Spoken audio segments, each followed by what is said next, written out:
አንድ ወንድ የወደዳትን ሴት መማረክ አቅቶት ወደ ጓደኝነት አሊያም ደግሞ ወደ ወንድምነት የሚወርድባቸውን ወሳኝ ስህተቶችን እንነጋገር። የመጀመሪያው ነገር ሴቶች በነፃ ያገኙትን ነገር በፍቅር አይወዱትም። ማወቅ ያለበት ወሳኙ ነገር እዚህ ጋር ነው። ገና ግንኙነት ውስጥ ሳትገባ ወይም ደግሞ ፍቅረኛ ሳትሆን ጓደኝነት ውስጥ ስላለህ ብቻ ልክ እንደ ባል ወይም ደግሞ እንደ ፍቅረኛ አክት የምታደርግ ከሆነ ማለትም አብዝተህ የምትንከባከባት፣ አብዝተህ የምትወዳት፣ አዘውትረህ የምትደውልላት፣ አንድ ፍቅረኛ ሊሰጣት የሚችላትን ነገሮች በአጠቃላይ አንተ የምታደርግላት ከሆነ ላንተ ምንም አይነት ምክንያት አይኖራትም። ምክንያቱም በጓደኝነትና በፍቅረኝነት መካከል ያለውን ልዩነት እኮ ኦልሞስት አጠፋ ወይም ደግሞ ዜሮ አረከው። ጓደኛ ብትሆንም ወይም ደግሞ ፍቅረኛ ብትሆንም የምታደርጋቸው ነገሮች አሁንም የምታደርጋቸው ከሆነ ለምንድን ነው አንተን ፍቅረኛ የምታደርግህ? ልታስብበት ይገባል። ሁለተኛው ነገር አብዝተህ በራስ መተማመኗን አንተ ውስጥ ለምታሳድግላት ነው። እዚህ ጋር ማወቅ ያለበት ወሳኙ ነገር ምን መሰለህ?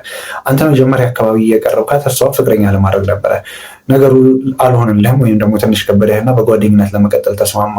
ያቺ ልጅ እንድትወደህ ወይም ደግሞ እንድታፈቅር ይሆናል እነዚህ ነገሮች እያደረክ ያለው። ልጅቷ ግን በተቃራኒ ማሰብ ጀምራለች። ማለትም ኢጎዋ ወይም ደግሞ በራስ መተማመኗ ኦቨር ይነካና እኔ ማለት መራቅ አይነት ሰው በጣም ተወዳጅ ነኝ ማለት ነው። ምክንያቱም ለፍቅረኝነት የሚያልኩት ዛሬ ግን በስሬን ያለው ወይም ደግሞ በጓደኝነት አብረን እንቀጥል እያለኝ ነው የሚል አጉል በራስ መተማመን ውስጥ ከታታለህ። ያ አጉል በራስ መተማመን ደግሞ አንተው ላይ ነው አንተን የምታደርገው ማለትም የምታንጸባርቀው። ሌሎች ወንዶች ቻሌንጅ የሚያደርጓትን ወንዶች ሄዳ ነው እዛ እንዲጠብሷት ወይም ደግሞ አብራ ጊዜ ለማሳለፍ የምትሞክረው። አንተን እመነኝ በራስ መተማመኗን ማሳደጊያ ወይም ደግሞ በራስ መተማመኗን መገንቢያ ቦታ ብቻ ነው የምታደርግልህ። አንተ ያላት ስሜት ወደፊትም አይቀየርም፣ ባለው ነው ነገር ነው የሚቀጥለው እንጂ የተሻለ ትወደኛለች ወይም ደግሞ የተሻለ ታፈቅረኛለች ብለህ አጉል በራስ መተማመኗን ከፍ እንዳታደርግ። ሶስተኛው ነገር በውሸት ላይ የተመሰረተ ግንኙነት ስለሚሆን ዘላቂነት ብዙም አይኖረውም። ያ ማለት አይደለም ለፍቅረኝነቱ ይቅርና በጓደኝነቱም ላትቀጥል ትችላለህ። ምክንያቱም ምን መሰለህ? አንተም እድሉን ካገኘ እርሷን ወደ አልጋ ከመውሰድ ወደ ኋላ አትልም። ምክንያቱም ፍቅረኛ እንድትሆን ወይም ደግሞ ለወደፊቱ እንቀጥላለን ብለህ እያሰብክ ያለ ነው።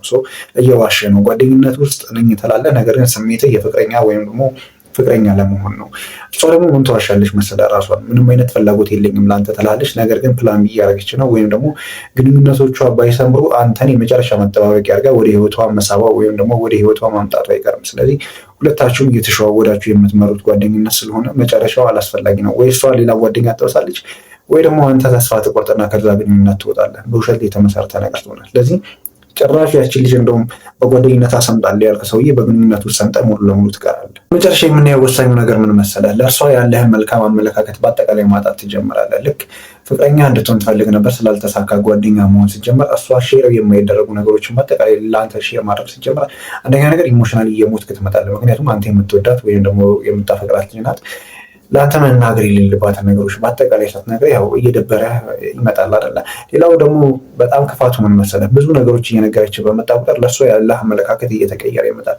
በፊት ተመቸህ ወይም ደግሞ ተወዳት ነበር። ከዛ በኋላ ግን ብዙ ነገሮች ስትነግረህ ከመውደድህም የመጣ ሊሆን ይችላል ያችን ልጅ ክብር የማሳጣት ወይም ደግሞ ለእሷ የነበረህን ቫልዩ በአጠቃላይ ማጣት ትጀምራለህ። እመነኝ፣ ምናልባት እዛ ጓደኝነት ውስጥ ገብተህ ባይሆን እነዚህ ነገሮች ለማታውቃቸው በንጹህ ልብ ተወዳት ነበር። ነገር ግን ለእሷ የነበረህንም መውደድ እያጣ ነው። እንዲሁም ደግሞ እርሷ ማለት ለአንተ ቫልዩህን በአጠቃላይ እያሳጣ ሆነና እንዳታደርገው ለማለት ነው ይህን ሁሉ ያብራራሁልህ።